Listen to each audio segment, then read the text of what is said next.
สวัสดีค่ะแม่บุญหลายค่ะมื้อนี้มีฟืมงามๆมาให้ทุกท่านได้ชมเด้อค่ะ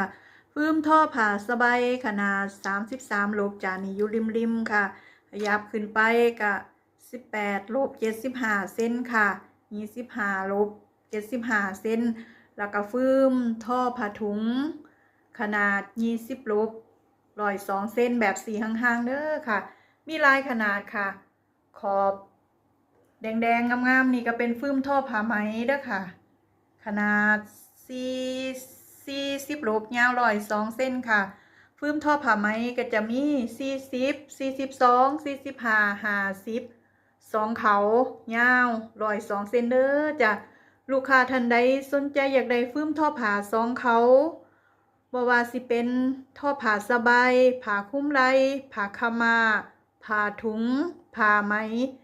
มีหลายขนาดลูกค่ะสนใจก็ทักแชทสอบถามเพิ่มเติมแม่บุญหลายฟืมทองมาได้เด้อจ้า